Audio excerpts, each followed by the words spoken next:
আজকে আসলে একটা বিরাট প্রোগ্রাম, যেটার গুরুত্ব না জানার কারণেই মানুষ একটু এদিক সেদিক আছে, কিন্তু মানুষের তো আখেরাতমুখী চিন্তা নেই। আজকে যে বাচ্চাটাকে নিয়ে আমরা এখানে যে আয়োজনটা করেছি, এটা একটা দুনিয়া আখেরাতের শ্রেষ্ঠ আয়োজন। আমি সে ব্যাপারে কথা বলবো ইনশাআল্লাহ। তো দিনে একটা প্রোগ্রাম হয়ে গেছে, সেখানে প্রশাসনের লোকজন ছিল, আর হাবিব ভাই সবচেয়ে বেশি এফোর্ট দিয়েছেন, যেহেতু অন্তরের প্রোগ্রাম, আর তার অন্তর ছিল। একজন বাপ একটা ছেলের জন্য যে কতটা বিনয়ী হতে পারেন, কতটা স্যাক্রিফাইসিং হতে পারেন, হাবিব ভাইয়ের মুখে এটা না শুনলে আমি কখনো বুঝতাম না। ডিসেবল বাচ্চাদেরকে যারা পালে এরা জান্নাতি। রাসূল সাল্লাল্লাহু আলাইহি ওয়াসাল্লাম বলছেন, কিয়ামতের ময়দানে আমরা যারা ভালো, তারা আফসোস করব যদি আমাদের এরকম একটা বাচ্চা থাকতো। মানুষ হাউমাউ করে কাঁদবে, আমাদের যদি এরকম একটা বাচ্চা থাকতো।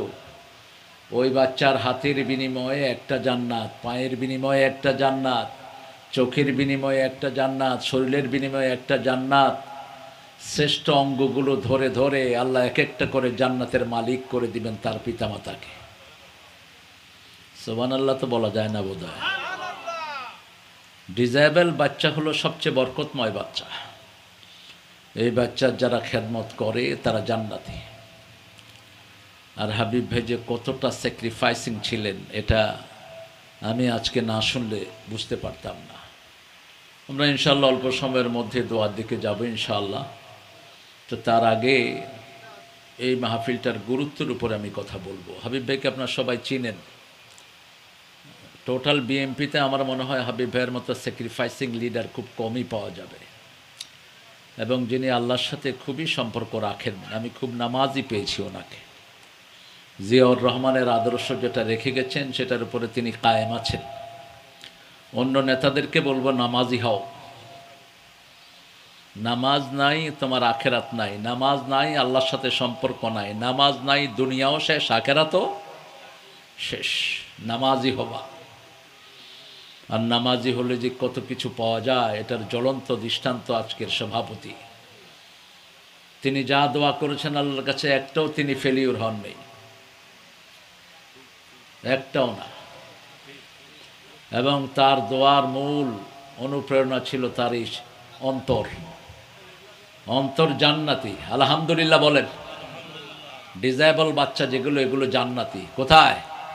জান্নাতি।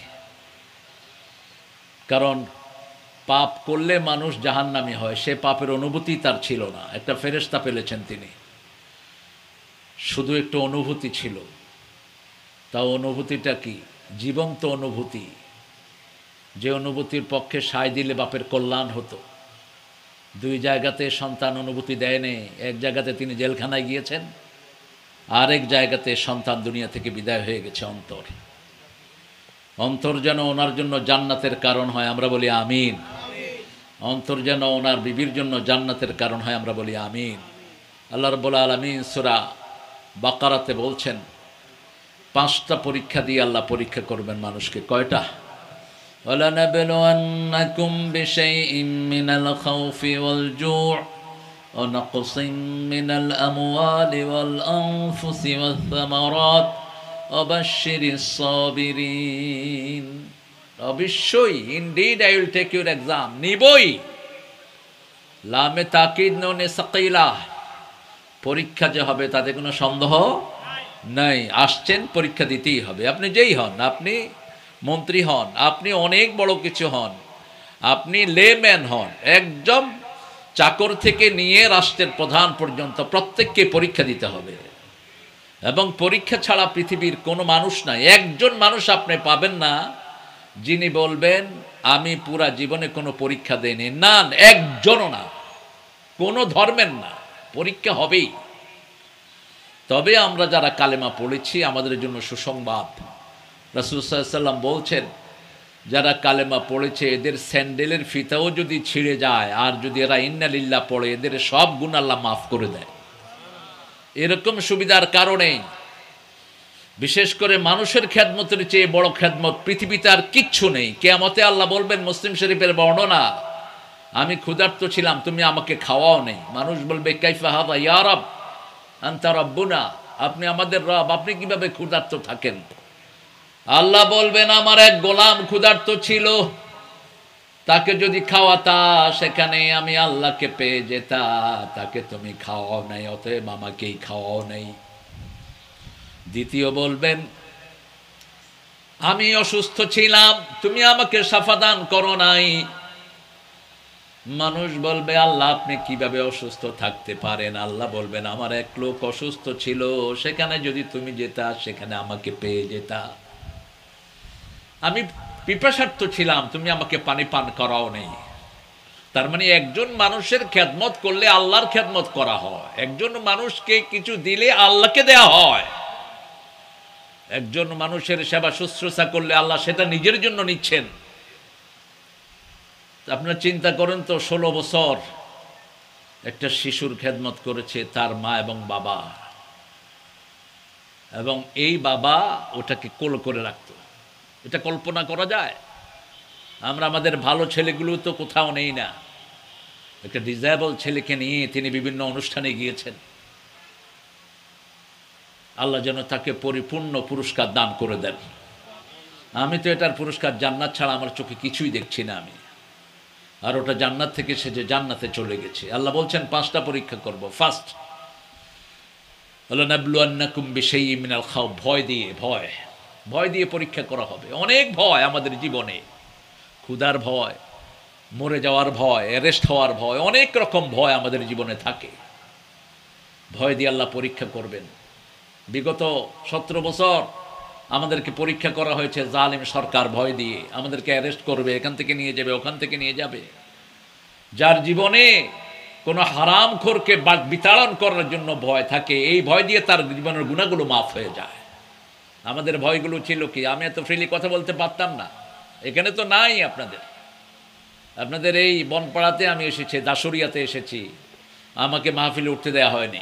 বহুবার 14-15টা মামলা দেয়া হয়েছে, ভয় ছিল। আল্লাহ বলছেন, লা ইয়াজমা আমনাইন ওয়ালা খাউফাইন, আমি 2টি ভয় একসাথ করব না, 2টি নিরাপত্তাও একসাথ করব না। আপনি যদি দুনিয়াতে কোনো ভয়ের ভিতরে না থাকেন, আপনি নিরাপদ। সব সরকারের সময় আপনি নিরাপদ, আপনি মুনাফিক। আপনি জালিমের সময় নিরাপদ, ভালো মানুষের সময় নিরাপদ, আপনি ভালো লোক না। রাসূল সাল্লাল্লাহু আলাইহি ওয়াসাল্লামকে ভয় দেখিয়েছে আবু জেহেল, আবু লাহাব, উতবা, সায়বা। হাসিনার বিরুদ্ধে আমাদের কোনো অ্যালিগেশন ছিল না। হাসিনা মূর্তিবাজ, হাসিনা হারামখোর, হাসিনা দেশের 1000 কোটি টাকা লুপাট করেছে, ভালো ভালো মানুষগুলোকে ধরে নিয়ে গেছে, আলেমদেরকে ফাঁসি দিয়েছে। কথা বলেন না কেন? সালাউদ্দিন কাদের চৌধুরীর মতো লোকের বাড়িতে খেয়েছে এই নিমক হারাম 3 বছর, আর তাকে ফাঁসিতে ঝুলিয়েছে। শেখ মুজিব যখন পাকিস্তানের জেলখানায়, তার পুরো পরিবার টেনেছে সালাউদ্দিন কাদের চৌধুরীর পরিবার। কতটা নিমক হারাম হতে পারে একটা লোক। এরপরে দেশের সম্পদ কি করেছে আপনাদের ভালোই জানা আছে। আমরা যারা এটার বিরুদ্ধে কথা বলেছি, জালেমের বিরুদ্ধে কথা বলা সবচেয়ে বড় ইবাদত। যারা জালেমের বিরুদ্ধে কথা বলে না, এরা জালেমকে সহযোগিতা করে। কিয়ামতের ময়দানে জালেমের সাথেই তারা উঠবে। আমরা সেটা করেছি আলহামদুলিল্লাহ। সেটার ফ্রন্ট কাতারে ছিলেন আমাদের আজকের প্রিয় সভাপতি, সরব ছিলেন তিনি, যে কোনো জুলুমের বিরুদ্ধে ঝাঁপিয়ে পড়েছেন। ভয়, আমরা একমাত্র একজনকে ভয় করব, তিনি কে বলেন তো? রাজি আছেন তো? দেখি কারা কারা রাজি নেই। আল্লাহকে ভয় করলে তো নামাজ 5 ওয়াক্ত পড়তে হবে। পড়বো তো? নামাজ নাই, আল্লাহর ভয় নাই। যে বলে আমি আল্লাহরে ভয় করি, নামাজ পড়ে না, ও মিথ্যুক। আল্লাহর ভয় যদি থাকতো তুমি মসজিদে যেতা সবার আগে। একজনের ভয় থাকতে হবে। আর আল্লাহর রাস্তায় চলতে গিয়ে যত ভয় আসবে, এগুলোকে পায়ের তলায় দিতে হবে। একজন বিচারক কি সুন্দর বিচার করে দিলেন, ফাটলো না, চিৎকার হলো না, আস্তে করে দেশ থেকে বিদায়। কোন দল? আজকে ঢাকাতে মিছিল হচ্ছে আওয়ামী লীগ এবং আপনাদের এই পাবনার শয়তান ছুপ্পুকে গর্দানা দিয়ে নামানোর জন্য আজকে মিছিল হচ্ছে ঢাকায়। আওয়ামী লীগের রাজনীতি থাকতে পারবে না, ব্যান্ড। কারণ 18 কোটি মানুষের মধ্যে অধিকাংশ মানুষকে তারা ভয়ের মধ্যে রেখেছিল গত 17 বছর। আমরা আল্লাহর দিকে তাকিয়ে অন্য কাউকে পরোয়া করে নেই। আমরা জেল খেটেছি, জুলুম সহ্য করেছি, কিন্তু তাদের সাথে আপোষ করিনি। ঠিক না বেঠিক? যে হুজুররা আপোষ করছে ধরা খাবে এই হুজুররাও। সবচেয়ে বেশি অত্যাচার গিয়েছে হাবিব ভাইয়ের দলের উপর, তারপরে অত্যাচার গিয়েছে জামাত ইসলামীর উপর। এখন এই দলের মধ্যে দূরত্ব সৃষ্টি করার জন্য অনেকে চেষ্টা করছেন, এটা যেন না হয়। এই দুই দল যদি একসাথে থাকে, দেশটা স্টেবিলিটির সাথে থাকবে, দেশটা সুন্দর থাকবে। প্রথম ভয়, যে কোনো ভয় আমরা মারিয়ে যাব কার খুশির জন্য? আল্লাহর খুশির জন্য। একজনকে ভয় করব, তিনি কে? ওয়ালানাবলুয়ান্নাকুম বিশাইইম মিনাল খাউফ ওয়াল জু', ক্ষুধা। ক্ষুধা দিয়ে আল্লাহ পরীক্ষা করবেন। নজরুলের সুন্দর কবিতা, জীবনে যাদের হরর রোজা ক্ষুধায় আসেনি নিদ, বুভুক্ষ সেই কৃষকের ঘরে এসেছে কি আজিদ। খোদ আ, যিনি নিজে নিজে এসেছেন তিনি খোদা। আল্লাহর নাম খোদা না, খোদা বললে কোনো সোয়াব হয় না। রোজ আ, যেটা দৈনিক আসে সেটার নাম রোজা। রোজার আরবি নাম হলো সওম। কি নাম? সওম। সওমের 3টি অর্থ। প্রথমটি বিরত থাকা। প্রথমটি কি থাকা? বিরত থাকা। ইন্নী নাযারতু লির-রাহমানে সওমা, সূরা মারইয়াম। মরিয়ম বলছেন আমি আল্লাহর জন্য রোজা রেখেছি, মানে কথা বন্ধ রেখেছি। লাম উকাল্লিমান নাসা সালাসা লায়ালিন সাবিয়া, 3 দিন 3 রাত কোনো মানুষের সাথে আমি কথা বলবো না। 2 নাম্বার, সকাল থেকে নিয়ে সূর্য ওঠার আগ থেকে নিয়ে সূর্য ডুবার পর পর্যন্ত শারীরিক ভোগ খাওয়া দাওয়া থেকে বিরত থাকার নাম হলো সওম। বিরত থাকার নাম কি? সওম। 3 নাম্বার, সওম হলো আটকিয়ে রাখা, হোল্ড করে রাখা, কাউকে আটকিয়ে রাখা। কিন্তু আমরা সওমটাকে আরবিতে বুঝি সওম, আমরা বাংলাতে বলি রোজা। এই রোজায় আমরা উপোস থাকি, উপোস থাকতেই হয় আমাদের। তবে আল্লাহর জন্য যারা উপোস থাকে, জালেমকে হটানোর জন্য যারা উপোস থাকে, তাদের জীবনের গুনাহগুলো মাফ করে দিবেন কে? বহুদিন রাত আমাদের গিয়েছে, আমরা খেতে পারিনি ঠিক মতো, থাকতেও পারেনি এক জায়গায়। গত 17 বছর হাবিব ভাই কত জায়গায় থেকেছেন হাবিব ভাই নিজেও জানেন না হয়তো। এখানের 30 জন লোকের নামে মিথ্যা খুনের মামলা দেয়া হয়েছে। 47 জন। মনে রাখবেন, এই 47 জন মাসুম যাদের নামে মিথ্যা মামলা দেয়া হয়, রাসূল বলছেন ওর সমস্ত গুনাহ নিয়ে যে মামলা দিয়েছে তার আমলনামায় দিয়ে দেয়া হয়।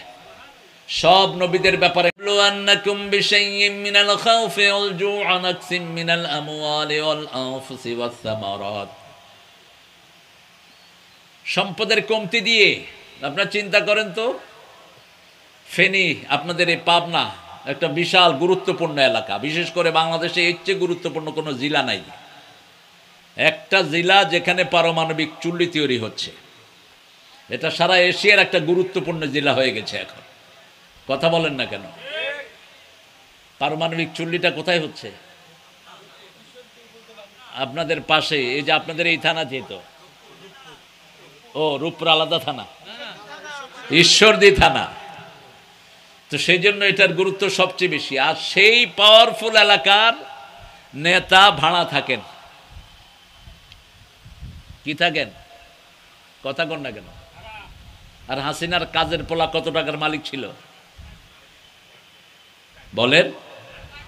400 কোটি উনি বলেছেন। আর এখন উপদেষ্টা একটা হয়েছে, ওটা হিসাব করে বেশি 600 কোটি টাকার মালিক ছিল সে, হেলিকপ্টারে চলত। নাকসিম মিনাল আমওয়াল, সম্পদের কমতি। সম্পদের দিকে যারা তাকায় না এরাই পৃথিবীকে নেতৃত্ব দেয়। যাদের সম্পদের লোভ থাকে না এদেরকে পৃথিবী ভয় পায়। যাদের সম্পদের লোভ থাকে, সম্পদের পিছনে দৌড়ায়, ওদের দাম থাকে না সমাজের কাছে 2 পয়সাও। কোরবানিতেই বেশি মর্যাদা, ত্যাগের ভিতরেই বেশি মর্যাদা, ভোগে এত মর্যাদা নাই। যারা সম্পদ গড়েছে কেউ সম্পদের কাছে নাই। ঠিক না বেঠিক? আপনি দেখেন দরবেশ, ওর পিছনে 1000 কোটি টাকার গাড়ি চলতো, এখন জেলখানার প্রকোষ্ঠে খাইতেও পায় না। চিনেন তো দরবেশে?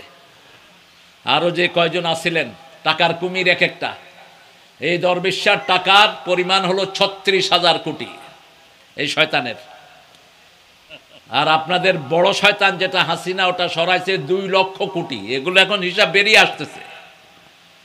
ভোগের ভিতরে কোনো শান্তি নেই, ত্যাগেই শান্তি। আমি অবাক হয়েছি তারেকের শাশুড়ির খেদমতের কথা শুনে। 38 লক্ষ লোকের যিনি বিভিন্নভাবে চিকিৎসা দিয়েছেন, কল্পনা করা যায়। আর সেই মহিলাটার বিরুদ্ধেও মামলা দেওয়া হয়েছে।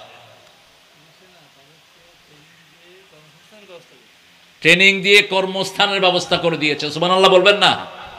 কত লোক? 30 লাখ। আল্লাহু আকবার, জোরে বলেন আল্লাহু আকবার। রাসূল বলছেন সাল্লাল্লাহু আলাইহি ওয়াসাল্লাম, তুমি সারা দিন সারা রাত নামাজ পড়লা, তাসবিহ করলা, জিহাদের ময়দানে থাকলা, আরো অনেক কাজ করলা, এত কিছু করার পরে ওই ব্যক্তির মতো কাজ করতে পারলা না যেই ব্যক্তি কারো রিজিকের ব্যবস্থা করে দিলেন। যে মানুষের রিজিকের ব্যবস্থা করে দেয় তার সওয়াব আল্লাহর কাছে সবচেয়ে সবচেয়ে বেশি। 24 ঘন্টা কেউ তাসবিহে থাকতে পারবে না, 24 ঘন্টা কেউ নামাজে থাকতে পারবে না। রাসূল সাল্লাল্লাহু আলাইহি ওয়াসাল্লাম বলছেন 24 ঘন্টা নামাজে থাকলে, 24 ঘন্টা তাসবিহ পড়লে, জিহাদে থাকলে যে সওয়াব, একজনের রিজিকের ব্যবস্থা করে দিলে আরো বেশি সওয়াব আল্লাহ তাকে দান করে দেন। 30 লক্ষ লোকের জন্য। আল্লাহু আকবার। আল্লাহ যেন এই মহিলাটার সারা জীবনের সবগুলো গুনাহ মাফ করে দেয়। এরা যেন নাজাতের কারণ হয়ে যায়। কোনো সন্দেহ নাই এরা যে নাজাতের কারণ হবে। আপনার সম্পদ আপনি হালাল পন্থায় বাড়ান, কোনো অসুবিধা নেই, কিন্তু হারামের একটা জিনিসও আমরা ভক্ষণ করব না। আজকে আমরা শপথ গ্রহণ করব, যে কয়জনই আছেন। আমি বেশি মানুষের পরোয়াও করি না, কারণ আল্লাহ যদি চান এই আলোচনাটাকে 1000 কোটি মানুষের মধ্যে পৌঁছাতে পারবেন, ঠিক কিনা? কোনো সমস্যা নাই আমাদের। আমরা শুধু মেসেজগুলো দিয়ে যাব। 3 নম্বর পরীক্ষা আপনার সম্পদের কমতি। যদি আল্লাহর কোরআনকে, ইসলামকে, মানবতার জন্য একটা সুন্দর সিস্টেমকে উন্নত করার জন্য, জালেম মুক্ত করার জন্য যদি সম্পদের হানি করতে হয়, রাজি আছি তো আমরা? আল্লাহ তৌফিক দান করুন। وَلَنَبْلُوَنَّكُمْ بِشَيْءٍ مِّنَ الْخَوْفِ وَالْجُوعِ وَنَقْصٍ مِّنَ الْأَمْوَالِ وَالْأَنفُسِ وَالثَّمَرَاتِ। নিজের ব্যক্তিত্ব শেষ, ব্যক্তিত্ব নষ্ট করে দেয়া হয়েছে। মিথ্যা মামলা, চুরির মামলা, বিভিন্ন মানুষের বিরুদ্ধে আজে বাজে মামলা দেয়া হয়েছে, মিথ্যা মামলা। এই যে 47 জনের বিরুদ্ধে ফাঁসির মামলা দেয়া হলো, অর্থাৎ এরা হত্যা করেছে। এই মামলার গুনাহ যে হত্যা মামলা দিয়েছে তার আমলনামায় চলে যাবে। এটা এদের ব্যক্তিত্ব হরণ করা হয়েছে। আল্লামা সাইদির বিরুদ্ধে বলা হয়েছে তিনি নাকি জিনা করেছেন, তার ব্যক্তিত্বকে শেষ করে দেওয়া হয়েছে। খালেদা জিয়া নাকি এতিমখানার টাকা চুরি করেছে, অথচ টাকাটা ফান্ডেই আছে। টাকা 2 কোটি বেড়ে কয় কোটি হয়েছে জানেও না কিছু, বলেন? 7 কোটি হয়েছে। তো এটা টাকা না থাকলে বাড়লো কেমনে এটা? অথচ তাকে নিয়ে মিথ্যা মামলায় দিয়ে দেওয়া হয়েছে, এতিমখানার টাকা নাকি তিনি মেরে খেয়েছেন। এটা ব্যক্তিত্বকে হরণ করা। আল্লাহ বলছেন তার ব্যক্তিত্বকে কমিয়ে দেয়া হবে, তারপরে তার সম্পদগুলো নষ্ট করে দেয়া হবে। এরপরে এই 5টা পরীক্ষায় যারা জিতে যাবে, অবাশশিরিস সাবিরিন, ওই ধৈর্যশীলদের জন্য শ্রেষ্ঠ পুরস্কারের ঘোষণা করছেন কে? ইউয়াফাস সাবিরুনা বিগাইরি হিসাব। রাসূল সাল্লাল্লাহু আলাইহি সাল্লাম বলছেন 5 ব্যক্তি বিনা হিসাবে জান্নাতি হবে। কয় ব্যক্তি? জোরে বলেন। প্রথম ব্যক্তি আল্লাহর রাস্তায় শহীদ হবে, বিনা হিসাবে। কোথায়? জান্নাতে, কবরে কোনো হিসাব হবে না। 2 নাম্বার, জুমার দিন যারা মারা যায় কবরে কোনো হিসাব, কথা বলেন, হিসাব হবে না। 3 নাম্বার, মাসুম শিশু, কবরে কোনো হিসাব।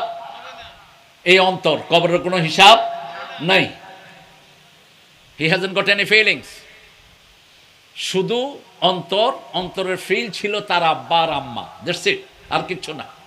ভালো মন্দ, খারাপ, খাওয়া দাওয়া, বলছে মাসি বসলো তাড়াতে পারতো না, এদিকে এদিকে ঘুরতে পারতো না। 4 নাম্বার, ইউয়াফাস সাবিরুনা বিগাইরি হিসাব। আল্লাহ রাব্বুল আলামিন বলছেন যারা ধৈর্যশীল আমি বিনা হিসাবে তাদেরকে জান্নাত দান করে দেব, হিসাব হবে না কোনো। আর কবরে যার হিসাব হবে না তার আর কোনো হিসাব নেই। শহীদদের মধ্যে 5টা ভাগ। সর্বশ্রেষ্ঠ শহীদ আল্লাহর দ্বীনকে বিজয়ী করার জন্য রাজপথে যারা জীবন দেয় অথবা জালেমের হাতে যারা মারা যায় তারা শহীদ। তারা কি শহীদ। আপনার জীবনকে বাঁচাতে গিয়ে যদি আপনি মারা যান আপনি শহীদ। আপনার ভূমিকে রক্ষা করতে গিয়ে যদি আপনি মারা যান আপনি শহীদ। ছাদ থেকে পড়ে যারা মারা যায় তারা শহীদ। পেটের পীড়ায় যারা মারা যায় তারা শহীদ। হার্ট অ্যাটাকে যারা মারা যায় তারা শহীদ। রাসূল সাল্লাল্লাহু আলাইহি ওয়াসাল্লাম বলছেন আগুনে পুড়ে যারা মারা যায় তারাও কি শহীদ। ছাদের উপর থেকে পড়ে মারা গেলেন শহীদ। তবে এই সবগুলোর ব্যাপারে থাকতে হবে ঈমানের উপর থাকতে হবে লা ইলাহা ইল্লাল্লাহু মুহাম্মাদুর রাসূলুল্লাহ সাল্লাল্লাহু আলাইহি ওয়াসাল্লাম। আর যারা রাতের বেলায় ৫ম নাম্বার সূরা মুলক পড়ে, কোন সূরা পড়বেন তো? সূরা মুলক যারা রাতের বেলায় পড়ে তাদের কবরের হিসাব মাফ। কবরের হিসাব মাফ। এই সূরা মুলক তার সামনে দাঁড়াবে, আল্লাহকে বলবে আল্লাহ আপনি বলেছেন মাফ করে দিবেন, যতক্ষণ একে মাফ করে দিবেন না আমি দাঁড়িয়ে থাকবো। সূরাতুল খাসামা বলা হয় ঝগড়া সূরা। এই সূরা রাতের বেলায় পড়বেন। আপনারা বলবেন পড়তে পারি না, মোবাইলটা অন করে দিয়ে শুয়ে পড়েন, 5 মিনিট লাগে না, মোবাইলে এটা পড়ে শুনে তারপরে শুইবেন। রাসূল সাল্লাল্লাহু আলাইহি ওয়াসাল্লাম নিজেও পড়তে পারতেন না, লিখতেও পারতেন না।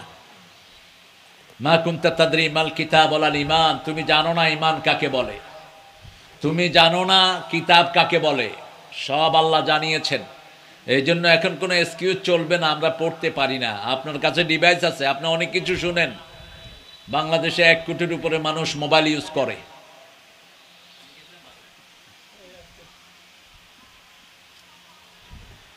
এই জন্য এই 5টা জিনিস আমরা যেন মাথায় রাখি। বলেন তো প্রথম কার কবর আযাব হবে না বলেন?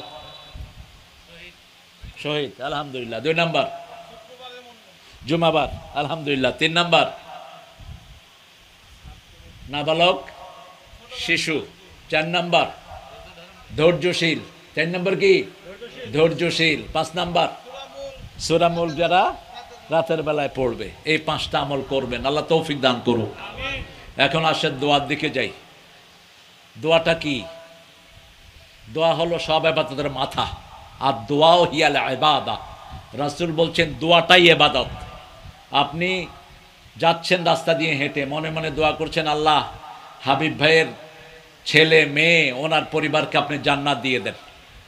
রাসূল সাল্লাল্লাহু আলাইহি ওয়াসাল্লাম বলছেন যে অন্যের জন্য দোয়া করে আগে আল্লাহ দোয়াটা তার জন্য কবুল করে নেয়। আপনি যখনই কারোর জন্য দোয়া করবেন সেই দোয়া আল্লাহ কবুল করবেন কার জন্য? আর এই দোয়াটা যখন করেন দোয়া আগেই আল্লাহ গ্রহণ করে নেন। আল্লাহ বলছেন উদউনি আস্তাজিব লাকুম, আমাকে ডাকো সাথে সাথে সাড়া দেব। এখন আপনি বলবেন যে হুজুর জীবনে অনেক দোয়া করেছি কিছু তো পাইলাম না। আমার বাসার ওই যে সুইপার, ওকে বললাম তোর তো নামাজ পড়স না। কয় আল্লাহ মোরে দিছি কি নামাজ দিয়ে পড়ুক? আল্লাহ কিছু আল্লাহ তোরে দেয়নি? কয় না কিচ্ছু দেয়নি। চাইছি একটা বিল্ডিং আমারে বস্তির ঘর দিছে, চাইছি একটা ভালো চাকরি আমাকে এইটা দিছে। তো এখন আমাদের অনেক শেকায়াত, অনেক কিছু চেয়েছি পাইনি। রাসূলুল্লাহ সাল্লাল্লাহু আলাইহি ওয়াসাল্লাম বলছেন যখন একজন লোক কিয়ামতের ময়দানে আল্লাহর সামনে দাঁড়াবে, দাঁড়াতে হবে সবাইকে, সবাইকে দাঁড়াতে হবে। একজন লোকও নাই যে দাঁড়াবে না। তবে কিভাবে দাঁড়াবেন? আতির রহমানে ফরদা, একাকি দাঁড়াতে হবে। আল্লাহ জিজ্ঞেস করবেন তুমি কি আমার সাথে সাক্ষাতের আশা করেছিলা? সবচেয়ে চাওয়ার মধ্যে প্রথমটা আল্লাহ বলবেন কে কে আমার সাথে দেখা করতে চেয়েছো? আপনারা কি আল্লাহর সাথে দেখা করতে চান? চান? দেখি কে কে চান, হাত তুলে দেখা দেন। আল্লাহ কবুল করেন। সূরা কাহফের শেষ আয়াতে আল্লাহ বলছেন মান কানা ইয়ারজু লিকা রাব্বিহি ফালিয়া'মাল 'আমালান সালিহা ওয়া লা ইউশরিক বিইবাদাতি রাব্বিহি আহাদা। যে আমার সাথে দেখা করতে চায় সে যেন আমলে সলে করে। আমলে সলে কি? আমলে সলে হলো আমার ইবাদত করবে, ওটার সাথে কাউকে শিরক করবে না, তাবিজ গলায় রাখবেন না, ফেলে দিবেন ছুঁড়ে। মিথ্যা কসম করবেন না, আল্লাহ ছাড়া কারো নামে কসম করবেন না, এগুলো শিরক। চাইতে হবে একজনের কাছে, তিনি কে? আল্লাহ। কোনো মাজারে গিয়ে মাথা ঠোকাবেন না, মাজারগুলো ভেঙে একাকার করে দেন। মাজার শব্দটা হাদিস কোরআনের কোথাও নেই। চাইতে হবে একজনের কাছে, তিনি কে? রাসূলুল্লাহ সাল্লাল্লাহু আলাইহি ওয়াসাল্লাম বললেন আবু বকরকে, আবু বকর শোনো, ৭০,০০০ লোককে আল্লাহ বিনা হিসেবে জান্নাত দিয়ে দিবেন। আবু বকর জিজ্ঞেস করলেন, ইয়া রাসূলুল্লাহ সাল্লাল্লাহু আলাইহি ওয়াসাল্লাম, আমরা কি কেউ তার মধ্যে থাকবো? রাসূলুল্লাহ সাল্লাল্লাহু আলাইহি ওয়াসাল্লাম বলেন, আবু বকর, আমার মনে হয় তার মধ্যে তুমি থাকতে পারবা। এরপর রাসূলুল্লাহ সাল্লাল্লাহু আলাইহি ওয়াসাল্লাম বলেন, আবু বকর শোনো, ৩টা আমল যে ব্যক্তি করবে ওকে আল্লাহ বিনা হিসেবে জান্নাত দিয়ে দিবে। কয়টা আমল? 3টা। প্রথম আমল, লা ইয়াতাতাইয়ারুন, কোন কুলক্ষণ সুলক্ষণে বিশ্বাস করবে না। হাত চুলকাচ্ছে, কটাকা আসতেছে, কাউয়া ডাকে বিপদ আসতেছে, এসব কুলক্ষণ সুলক্ষণে বিশ্বাস করা যাবে না। 2 নাম্বার, যা কিছু ফু দিব কার নামে? ওয়ালা ইয়ারকুনা ইল্লাল্লাহ, আল্লাহ ছাড়া কারণ আমি ফু দেয়া যাবে না। আপনি বিসমিল্লাহ পড়ে ফু দেন, সূরা ফাতিহা পড়ে ফু দেন, যে কোনো একটা সূরা পড়ে ফু দেন, কিন্তু কুত্তার নাম পড়ে ফু দেয় বহু কবিরাজ আছে, জিনদের নামে ফু দেয়, শিরক। 3 নাম্বার, আলা রাব্বিহিম ইয়াতাওয়াক্কালুন, সব সময় যত বিপদই হোক তাওয়াক্কুল করবে কার উপর? এই 3 ব্যক্তি বিনা হিসাবে কোথায় যাবে? জান্নাতে চলে যাবে। আল্লাহ তাদের মধ্যে আমাদেরকে শামিল করে দেন। দোয়া সবচেয়ে বেশি করতেন রাহমাতাল লিল আলামিন, দোয়া করলেই কবুল হয়। সেটার উপমা রাসূল সাল্লাল্লাহু আলাইহি ওয়াসাল্লাম বলেছেন, কিয়ামতের ময়দানে আল্লাহ জিজ্ঞেস করবেন, এই আব্দুল আলী, আব্দুল করিম, আব্দুর রহিম, হাবিব, মুস্তাফিজ, কি কি চেয়েছো বলো? আপনি 5টা 10টা 15টা চেয়ে আর বলতে পারবেন না, কারণ ছোটবেলায় চেয়েছি, আমরা মোনাজাত ধরেছি, হুজুররা কথা বলেছেন, আমরা আমিন আমিন বলেছি, এরকম অনেক দোয়া হয়েছে, ঠিক কিনা? আবার এমন সময় দোয়া করেছি আমরা কিছু শুনি নাই, কিন্তু আমিন আমিন বলেছি, দোয়াতে শামিল হয়েছি। আল্লাহ বলবেন, তুমি ভুলে গেছো কি কি দোয়া করেছো, এখন ডান দিকে তাকাও। ডান দিকে তাকালে আপনি দেখবেন শিশুকাল থেকে মৃত্যু পর্যন্ত যা দোয়া করেছেন সব আল্লাহ জান্নাতে সাজিয়ে রেখেছেন। আপনি তখন বলবেন, আল্লাহ দুনিয়াতে যা দিয়েছেন তা যদি না দিতেন অনেক ভালো হতো, কারণ মৃত্যুর পরে দুনিয়ার খেলা শেষ। শেষ। যমুনার বাবুল মরার সময় বলেছে, আমার সব সম্পদ লিখে দেব, কেউ যদি আমাকে একটু নিঃশ্বাসের ব্যবস্থা করে দেয়। 16 দিন হসপিটালে পড়েছিল, আত্মীয় স্বজন কেউ যায়নি, না ছেলে না মেয়ে। কত প্রপার্টি করে গেছে, কত হাজার কোটি টাকার সম্পদ। এই বাবুল মিয়ার আপনাদের এখানে ফ্যাক্টরি ছিল ঈশ্বরদীতে, আমি বলবো না কিসের ফ্যাক্টরি। চোখ বন্ধ হলে দুনিয়া শেষ, যত বড় ক্ষমতার মালিকই হন, চোখ খোলা থাকলেও শেষ। এখন হাসিনা আসতে চায়, দিবেন তো আপনারা আসতে? কি বলেন? কথা কন নাকি? দিবেন তো? উনি ফস করে ঢুকে পড়বো, আর আপনারা কি করবেন? আমরা ফ্যাঁস করে ভাঙিয়ে ফেলাম। হবে না, আর হবে না।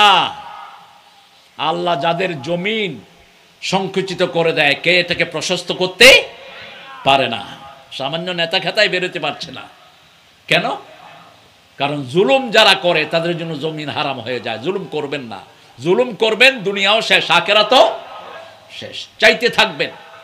এই যে অন্তরের জন্য যে আয়োজনটা আজকে করা হলো, হাবিব ভাই আশা করেছেন এটা যেন ইনফিনিটি হয়, এটা যেন অনধিকাল ধরে চলতে থাকে। আমরাও চাই আল্লাহ এটা তৌফিক দান করুক।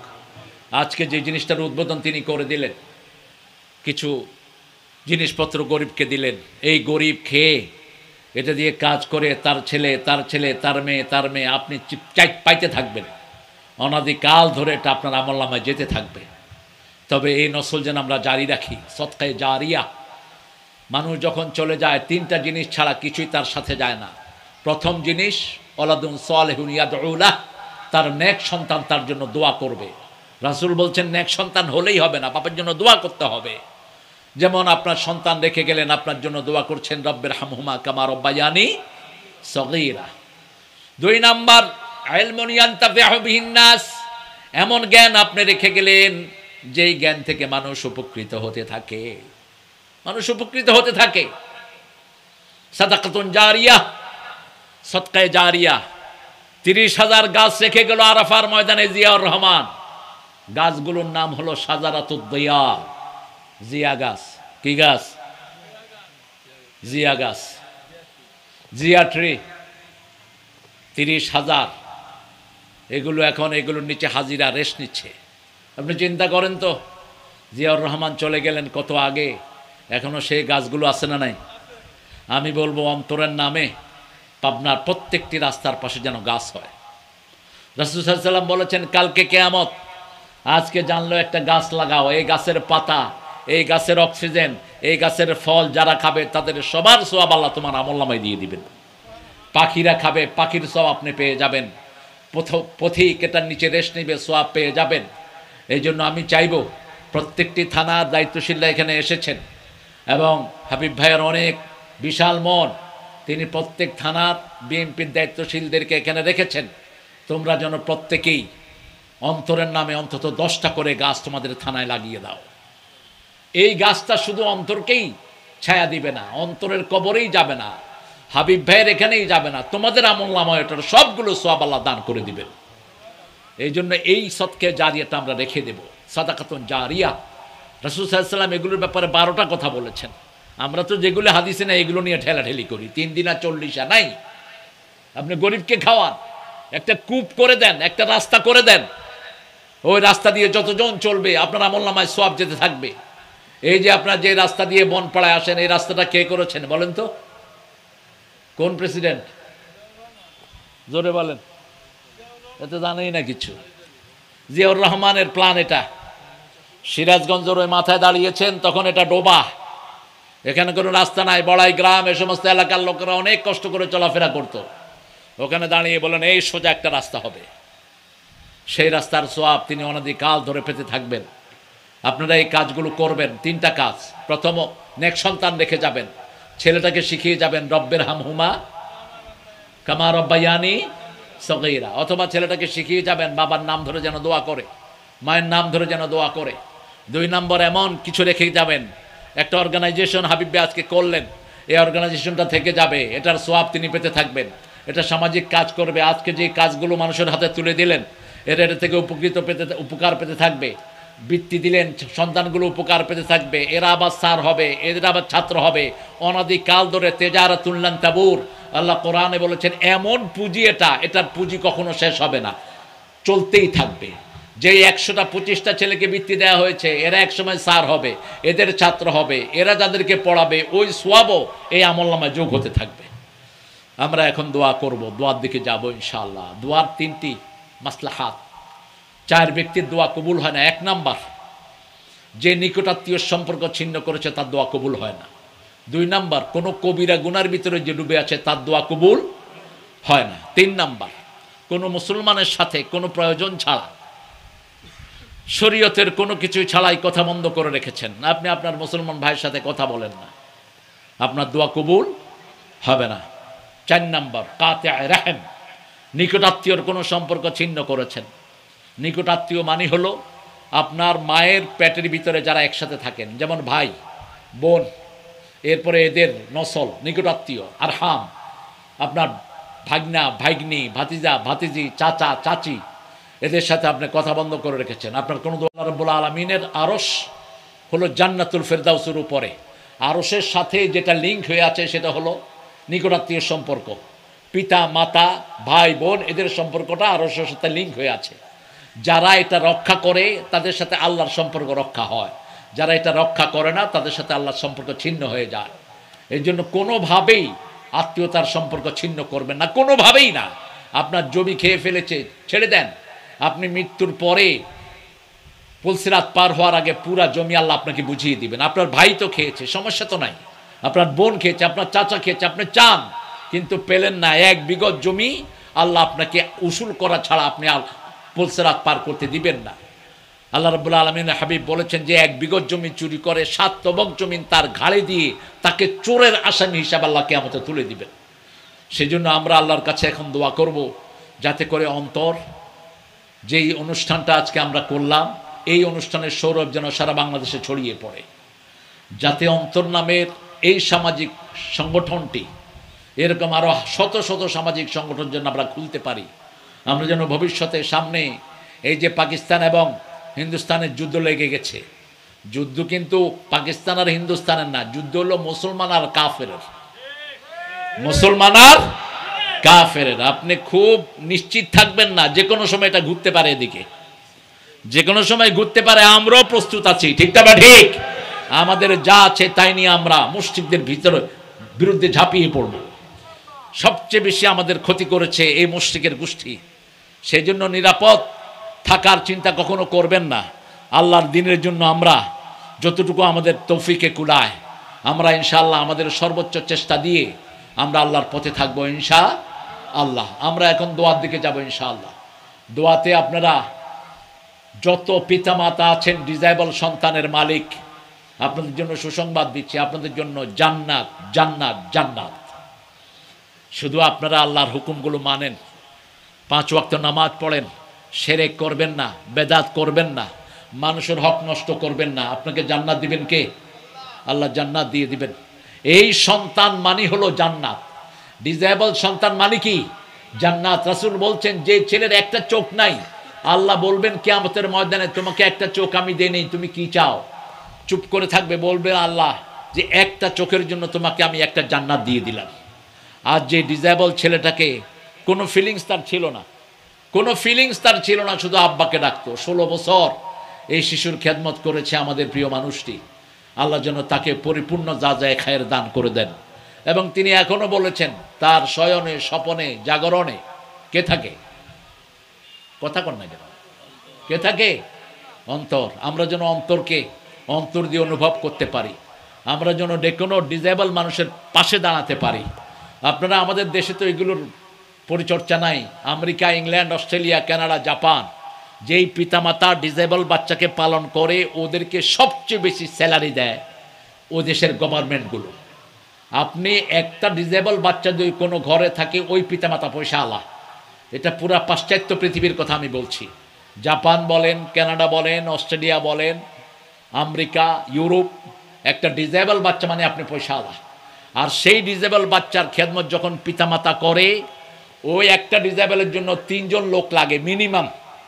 দুপুর 24 ঘন্টার জন্য 3 জন লোক। এই 3 জনের পরিশ্রমিক পুরোটা সরকারের থেকে পিতামাতাকে দিয়ে দেওয়া হয়। এবং এই পিতামাতাকে নোবেল ফাদার, নোবেল প্যারেন্টস হিসাবে আখ্যায়িত করা হয়। সেজন্য আমরা আমাদের অন্তর সহ যতগুলো ডিজেবল ছেলে এলাকায় আছে, আমরা যেন এই সামাজিক সংগঠনের আওতায় সবাইকে নিয়ে আসতে পারি। আল্লাহ তৌফিক দান করুক। এটার সাথে যারা জড়িত হয়েছেন, অত্যন্ত চোখা একটা ছেলেকে মাহিমকে রেখেছেন আমাদের প্রিয় হাবিব ভাই। উনি লোক চিনতে ভুল করে না। তারপর ওনার ভাতিজাকেও রেখেছেন। আরও যে সমস্ত অনেক ডিগনিফাইড লোকের আপনাদের পাবনার অনেক ডাক্তার আছেন এখানে, আপনারা আপনাদের দানের পয়সাগুলো, আপনাদের জাকাতের পয়সাগুলো, ওসরের পয়সাগুলো এখানে দিতে পারবেন। এটা সামাজিক একটি সংগঠন। আপনারা আজকে দেখেছেন কয়েক লক্ষ টাকার জিনিস এখানে ডিস্ট্রিবিউট হয়েছে। এটা যেন আমরা বহাল রাখতে পারি। আমরা আজকে দোয়া করব যাতে করে আমাদের সমাজটাকে আল্লাহ সুন্দর করে দেন, যাতে করে আমাদের সব বিপদ থেকে আল্লাহ আমাদেরকে হেফাজত করেন। ভারত হিন্দুস্তানের সাথে পাকিস্তানের যে যুদ্ধ, এই যুদ্ধ যেন আল্লাহ অচিরেই বন্ধ করে দেন, অচিরেই যেন মুশরিকদের আল্লাহ শেষ করে দেন। কারণ আগে আক্রমণ করেছে কারা বলেন তো? কারা করেছে? কিসে করেছে? মসজিদ। আর তাদের টার্গেট কিন্তু ভারত আর পাকিস্তান না, তাদের টার্গেট হলো ইসলাম। টার্গেট কি? ইসলাম। আমরাও রেডি আছি, কারণ আমরা শহীদের জন্য প্রত্যেক দিন দোয়া করি, আমরা যেন শহীদ হই। ঠিক না ঠিক? আমাদেরকে মৃত্যু ভয় দেখা লাভ নাই। ভারতের মুসলমানরা মন ছোট করবা না। তোমরা আছো 42 লাখ, আমরা 18। তোমরা 42 কোটি, আমরা 18 কোটি। পাকিস্তানে আসে 22 কোটি। আমরা সব মুসলমান এক হয়ে যাব। আল্লাহ তৌফিক দান করুন। আমরা যেন আমাদেরকে মানসিকভাবে প্রত্যেকটি মানুষের কল্যাণে আমরা যেন উৎসর্গ করতে পারি, সেই চিন্তা আমরা মাথায় রাখব। এবং সবচেয়ে বেশি আমরা বিবির থেকে সাপোর্ট পাবো। আপনাদের বিবিদেরকে ওইভাবে মোটিভেশন দিবেন। বিবিরা আমাদের জন্য সবচেয়ে বড় নেয়ামত। বাংলাদেশের মেয়েরা অত্যন্ত বিনয়ী হয়, অত্যন্ত পরিশ্রমিক হয়, অত্যন্ত স্বামী কেয়ারিং হয়। কিন্তু যারা হয় না, আনফর্চুনেট, এদেরকে শিখিয়ে নিতে হবে। আপনারা জানেন আমাদের মেয়েরা পরিশ্রম করে সবচেয়ে বেশি। রান্না বাড়া, খাওয়া দাওয়া, স্বামীর যতগুলো দরকার সবগুলো কারা দেয়? এই মেয়েরা যোগান দেয়। এই মেয়েদেরকে আপনারা ধৈর্যশীলভাবে মেয়েদের পাশে থাকবেন, মেয়েদেরকে বুঝাবেন স্বামীর দায়িত্ব কী, সমাজের দায়িত্ব কী। এই মেয়েদেরকে আপনারা আপনাদের বলয়ে রাখবেন, কোনো মেয়ের সাথে দুর্ব্যবহার করবেন না, কোনো মেয়ের সাথে গালিগালাজ করা রাসূল হারাম করেছেন, লা তাসুব্বুল বানাত ইন্নী আবুল বানাত। কোনো মেয়েকে গালি দিবেন, আমি নিজে নবী, সব মেয়েদের বাপ। কোনো মেয়ের সাথে রূঢ় আচরণ যেন না হয়, সে করলেও আপনি করবেন না। রাসূলের 11 জন বিবি ওনার সাথে খারাপ ব্যবহার করেছে, তিনি কারোর সাথে টু শব্দও করেননি।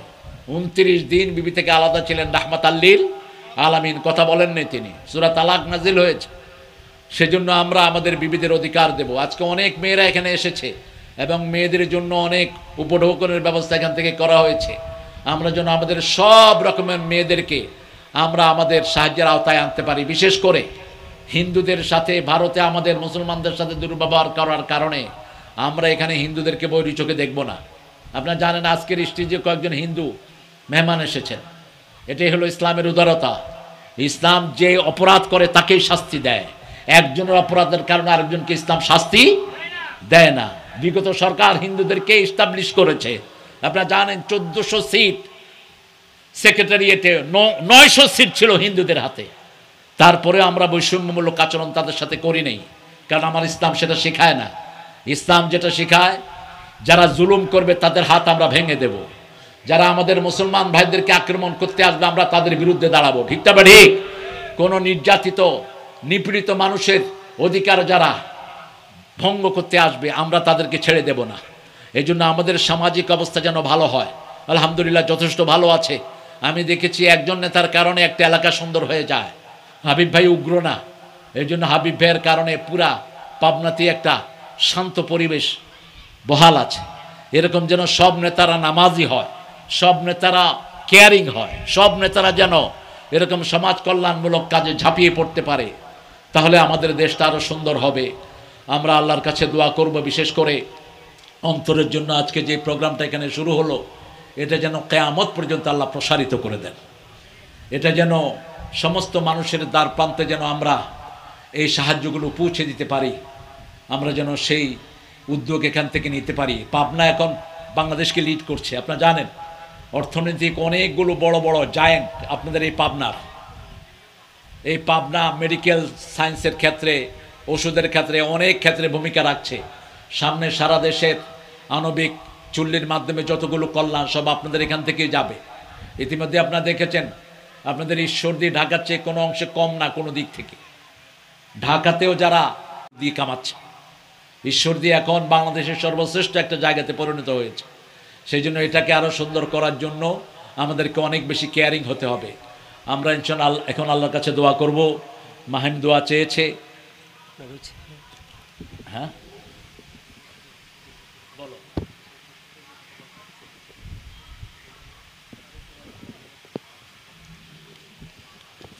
প্রশ্ন দিয়েছেন কি জানি শিশি কবির বিন সামাদের ওয়াজ গজল শোনা যাবে কিনা, কারটা আপনি শুনবেন কারটা শুনবেন না আপনি ঠিক করে নেবেন। যদি কোনো কোরআন হাদিস পান, যদি কোরআন হাদিস শয়তানের মুখে হয় শোনা যাবে। কথা বুঝাতে পারলাম তো? যেমন রাতে আমরা আয়াতুল কুরসি পড়ি, কোন আয়াত পড়ি? এই হাদিসটার রাবি হলো শয়তান। এই হাদিসের রাবি কে? শয়তান।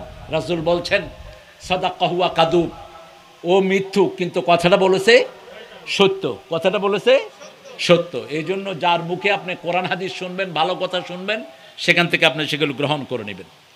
সাতক্ষীরার ঘটনায় সমাবেশ করেছে আলেমরা কেন? আলেমদের সামনে ক্লিয়ার ছিল না, দুইজনেরই ভুল আছে। ওই চেয়ারম্যানকে আমি চিনি, আব্দুর রৌফ, ওরা অনেক প্রভাবশালী পরিবার। আব্দুর রৌফ প্রশ্ন করেছে নামাজে এত ভিন্নতা কেন? নামাজে কেউ বলছে সূরা ফাতিহা ছাড়া নামাজ হবে না, কেউ বলছে হবে। তো এটা কবির বিন সামাদও উত্তর দিতে একটু বিলম্ব করছিল। সে বলতেছিল ইখতিলাফ ইখতিলাফ। আরে বাবাজি কিসের ইখতিলাফ? হাদিসটা হলো লা সলাতা ইল্লা বিসূরাতিল ফাতিহা, সূরা ফাতিহা ছাড়া নামাজই হয় না। এখন ঠেলাঠেলি কিসে? ঠেলাঠেলি হলো ইমামের পিছনে সূরা পড়তে হবে কি হবে না। একদল বলছে পড়তে হবে, আরেকদল বলছে পড়তে হবে না। কিন্তু সূরা ফাতিহা ছাড়া তো নামাজই নাই। এখন আমরা যেই নামাজে যাই সূরা ফাতিহা আছে না নাই? ইমাম তো পড়তেছে, এখন ইমামের সাথে পড়তে হবে, একদল বলছে, আরেক দল বলছে ইমামের সাথে পড়ার কোনো দরকার নেই। কিন্তু সূরা ফাতিহা ছাড়া নামাজ পড়ে কি? আপনি যখন একা নামাজ পড়েন সূরা ফাতিহা ছাড়া পড়েন কি? সূরা ফাতিহা থাকতেই হবে, এটা তাকে বুঝিয়ে দিলেই হতো। কিন্তু কথার এক পর্যায়ে কবির বিন সামাদ বলেছে, আপনি বগর বগর করলে আমি উত্তর দেবো কেমনে? তো যখনই বলছে বগর বগর করলে উত্তর দেবো কেমনে, স্বাভাবিকভাবে তার সেন্টিমেন্টে লেগে গেছে। আপনি এটা দেখবেন, আপনার জাস্টিস করবেন, যেই হোক ইনসাফের কথা বলতে হবে। আপনাকে কোরআন হাদিসের পক্ষে থাকতে হবে, আপনি আল্লাহর পক্ষে থাকবেন, ইনসাফের পক্ষে থাকবেন, ঠিক না? ঠিক। আপনি কোনো মুরব্বীকে বলতে পারবেন না যে আপনি বগর বগর করেন কেন, হাউ ডেয়ার ইউ, কেন বললা তুমি এটা? আমাকে একটা লেম্যান প্রশ্ন করতে পারে। রাসূলকে এক সাহাবী এসে বলছে, আমি জিনা করব, অনুমতি দেন, আমি জিনা করব, অনুমতি দেন, could you give me the permission to do adultery? রাসূল তো রাগ করেন নাই, চুপ করে আছেন। সাহাবায়ে কেরাম ওর জামা টানছে, এই শাট আপ, কি বলছো কার সামনে? হে আবার বলছো, হুজুর আমি জিনা করব, অনুমতি দেন, আমি জিনা করব, অনুমতি দেন। রাসূল ধৈর্যের অসীম পাহাড়, তিনি বললেন, তোমার মা যদি এই কাজটা করে, বলছে মা ডাকবো না। যদি তোমার খালা করে, অসম্ভব। যদি তোমার বোন করে, বোন বলবো না। যদি তোমার বিবি করে, বিবি রাখবো না। এবার রাসূল সাল্লাল্লাহু আলাইহি ওয়াসাল্লাম, পৃথিবীর সবচেয়ে বড় শিক্ষক, ঘুরে বললেন, এবার তুমি চিন্তা করো তো, যে মেয়ের সাথে তুমি এই কাজটা করবা, সেই মেয়ে তো কারো না কারো কি মা, কারো না কারো কি মা, কারো না কারো খালা হতে পারে, কারো না কারো বউ হতে, কারো না কারো মেয়ে হতে পারে। কেঁদে ফেললেন, ইয়া রাসূলুল্লাহ, আমি বাজে চিন্তা আর কখনো কখনো করব না। এই জন্য আমরা যেন কথায় ব্যালেন্স রাখি। মানুষ সবচেয়ে বেশি জাহান্নামে যাবে কি দিয়া? কি দিয়া? রাসূল এইভাবে জিহ্বা ধরেছেন, জিহ্বা ধরেছেন, এটাকে সংরক্ষণ করো, এটাকে।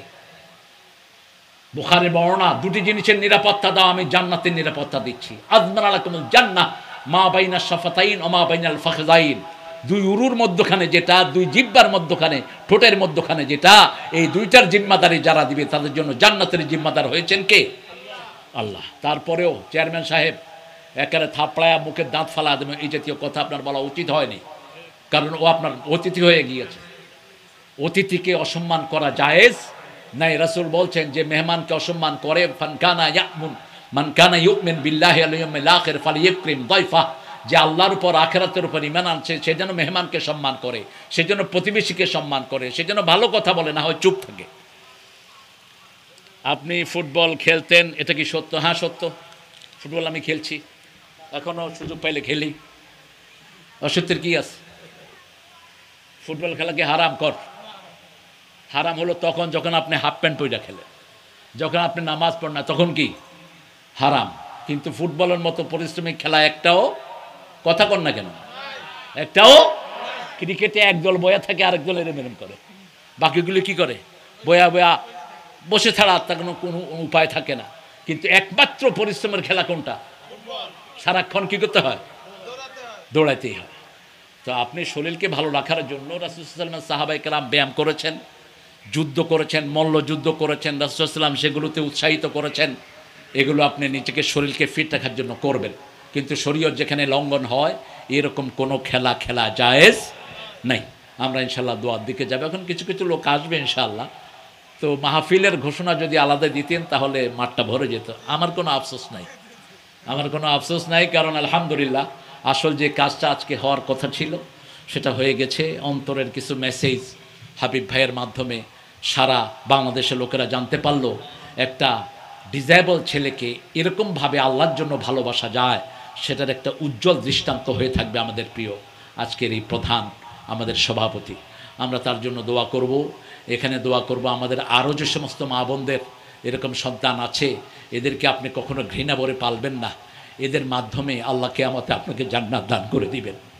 এই সন্তানগুলো বরকতি সন্তান। আপনারা শুনেছেন হাবিব ভাইয়ের মুখে, যতদিন ও ছিল বরকত ছিল। যত ঘরে ডিজেবল সন্তান আছে তত ঘরে বরকত আছে। আপনারা খেয়াল করবেন, আল্লাহ একদিকে নেয় আরেকদিকে দেয়, একদিকে নেয় আরেকদিকে দেয়। আমার মেজে ভাইয়ের পরিবারে এরকম একটা সন্তান আছে। ওই সন্তানটা আসার পর থেকে, এই কথা বলতেছে, ওই সন্তানটা আসার পর থেকে পিছনে ফিরে তাকাতে হয়নি আর। এক ছেলে ডাক্তার হয়েছে, এক ছেলে মেডিকেল বিশাল দায়িত্ব পেয়েছে, আরেক ছেলে সচিবালয় হয়েছে, কিন্তু ওই একটা ছেলে হলো বরকতের মূল উৎস। আপনার জেলালুল কোরআনের নাম শুনেছেন, হাফেজ মনির এটার অনুবাদ করেছেন জেলালুল কোরআন। ওনার একটা ডিসেবল মেয়ে আছে, ওই মেয়ে আসার পর থেকে তিনি বলেছেন তারেক, এই মেয়ে আসার পর থেকে আমার বরকত শুধু বেড়েছে, শুধু বেড়েছে, শুধু বেড়েছে, বরকতে বরকতে ঘর ভরপুর হয়ে গেছে।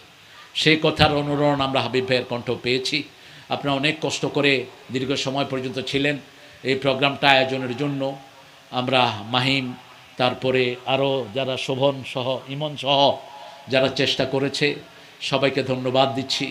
আর সকল নেতারা, বিশেষ করে প্রশাসন, ডিসি সাহেব সহ এডিশনাল এসপি আরও যারা আসছেন, সবাইকে আমরা আমাদের এই প্রোগ্রাম স্থল থেকে ধন্যবাদ জানাচ্ছি। সবার জন্য দোয়া করছি, বিশেষ করে আপনাদের অন্তর যেন সবার অন্তরে এই প্রভাবটা ফেলতে পারে যে একটা ডিসেবল বাচ্চা সে বোঝা নয়, সে শক্তি। সে কি শক্তি, সে অনুপ্রেরণার উৎস। আমরা যেন এই সমস্ত বাচ্চাদেরকে দেখে বুকে আগলে নিতে পারি, এদেরকে যেন আমরা ভালোবাসতে পারি, সেই মেসেজটা আজকে আমরা এখান থেকে নিয়ে যাব। আর কোনো কথা আছে হাবিব ভাই? হাবিব ভাই একটু কথা বলবেন, তারপরে আমরা সবাইকে নিয়ে দোয়া করে আমরা ইনশাআল্লাহ এখান থেকে ইনশাআল্লাহ বিদায় হব। সুবহানাকা আল্লাহুম্মা বিহামদিক, আশহাদু আন লা ইলাহা ইল্লা আনতা, আস্তাগফিরুকা ওয়া আতুবু ইলাইক।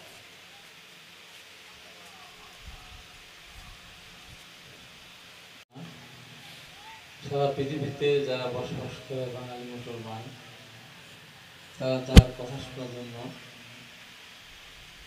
রাত জেগে জেগে এখনকার যে আধুনিক প্রযুক্তি ইউটিউব, ফেসবুকে দেখেন। আমিও অনেক বক্তব্য আমি আগ্রহ করে দেখেছি অনেক। তারপর আমার সৌভাগ্য হয়েছে ওনার সাথে আমাদের সাহায্যের একটা নাম একসঙ্গে থাকা। এরপরে অন্তর, আজকে অন্তরের এই উদ্বোধন অনুষ্ঠানে ওনাকে দুপুরবেলা পেয়েছে। এখন উনি প্রধান অতিথি হিসাবে আমাদের মাঝে বক্তব্য রেখেছেন। সংখ্যা এখানে যত কমই উপস্থিত থাকুক না কেন, ওনার বক্তব্য কিন্তু সারা পৃথিবীতে ছড়িয়ে যাবে। আমার মোবাইল ফোন যদি ব্যবহার করেন, এখানে আসেন কিনা আমি জানি না, যারা করছেন আমার কাছ থেকে আমি নিয়ে নেব। এই কথাগুলো যেটা বললেন সেটা পৃথিবী এটা ছড়িয়ে যাবে আমি বিশ্বাস করি। আমি অনুভূতিটুকু আর একটু বলতে শেয়ার করতে চাই। এই যে অন্তরকে যেদিন আমি নিয়ে আসলাম ঢাকা থেকে, আমি আমার রুমে নিয়ে যেতে চেয়েছিলাম। আস্তাগফিরুল্লাহ রাব্বি মিন কুল্লি যামবিন ওয়া আতুবু ইলাইহি, লা হাওলা ওয়া লা কুওয়াতা ইল্লা বিল্লাহিল আলিয়্যিল আযীম।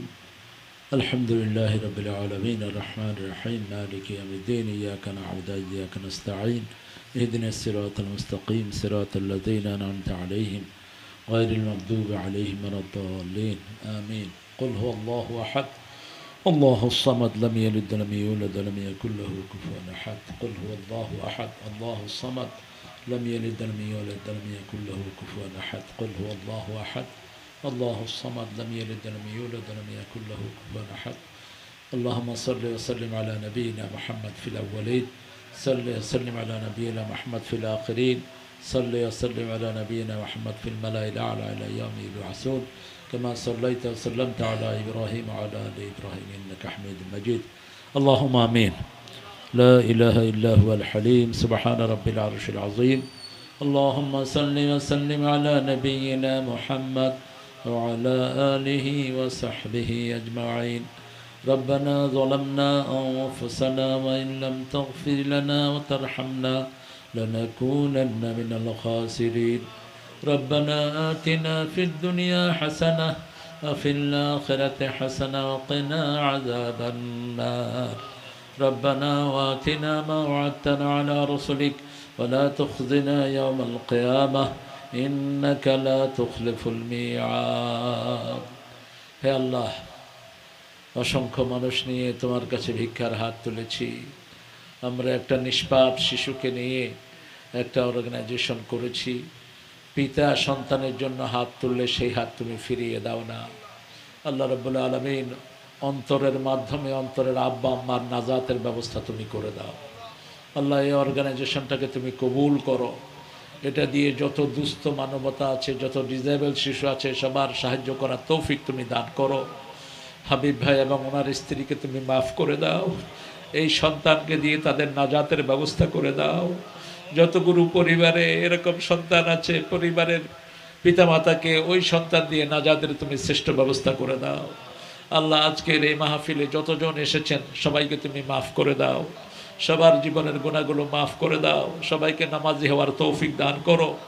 এই মাহফিলের মাধ্যমে যারা এটার আয়োজন করেছে, বিশেষ করে ইমন সহ আমার মাহিম সহ সবগুলো যুবককে তুমি মাফ করে দাও। এদের সব বিপদ মুসিবত তুমি দূর করে দাও। আল্লাহ রাব্বুল আলামিন এই প্রোগ্রামের মাধ্যমে সারা দুনিয়ার মুসলমানদেরকে তুমি সব বিপদ থেকে হেফাজত করো। আল্লাহ রাব্বুল আলামিন ভারত যেই ঘৃণ্য আক্রমণের শিকার মুসলমানদেরকে করেছে, তুমি ভারতের সমস্ত শক্তিকে নিঃশেষ করে দাও। আল্লাহ রাব্বুল আলামিন মুসলমানদের ঐক্যকে তুমি একত্রিত করে দাও। আল্লাহ রাব্বুল আলামিন আমরা এখানে যা সওয়াবের কাজ হয়েছে তুমি ভালো করে জানো। অনেকগুলো মানুষকে, অক্ষম মানুষকে সক্ষম করার জন্য যেই পরিকল্পনা নেওয়া হয়েছে, এই পরিকল্পনাকে তুমি কবুল করো। যাদের হাতে আমরা সাহায্য তুলে দিয়েছি, এই সাহায্যকে তুমি কবুল করো, যাতে করে সমস্ত মানবতা, নিঃসঙ্গ মানবতার কাছে সাহায্য পৌঁছতে পারে, সেই তৌফিক তুমি দান করে দাও। আল্লাহ রাব্বুল আলামিন হাবিব ভাইয়ের ছেলে অন্তরকে দিয়ে তাদের নাজাতের ব্যবস্থা করে দাও। প্রত্যেকটি ডিসেবল ছেলের পাশে পিতা মাতাকে সন্তুষ্ট চিত্তে খেদমত করা তৌফিক দান করে দাও এবং তাদেরকে বরকত দিয়ে তুমি ধন্য করে দাও। আল্লাহ রাব্বুল আলামিন আমাদের এই এলাকার যত দুস্থ মানবতা আছে সবার পাশে দাঁড়ানোর তৌফিক আমাদেরকে দান করো। আমাদের প্রশাসনকে তুমি কবুল করো। আমাদের যত রোগী আছে সব রোগের রোগ ব্যাধি তুমি ভালো করে দাও। যত মা বোন এখানে হাজির হয়েছেন সবাইকে তুমি মাফ করে দাও। আল্লাহ রাব্বুল আলামিন জানি না কার জীবনের শেষ মোনাজাত হয়ে যায়, এই মোনাজাত আল্লাহ শাহাদাতের মওত আমাদের নসিব করে দিও। আমাদের ছেলে মেয়েদেরকে নামাজি ফরজগার বানায়া দিও। আমাদেরকে মানুষের কল্যাণে ঝাঁপিয়ে পড়ার তৌফিক তুমি দান করে দিও। আর মৃত্যুর আগে সবাইকে মুসলমান না করে তোমার কাছে নিও না। যেদিন মালাকাল মওত হাজির হবে সেদিন জবানে জারি করে দিও লা ইলাহা ইল্লাল্লাহু মুহাম্মাদুর রাসূলুল্লাহ।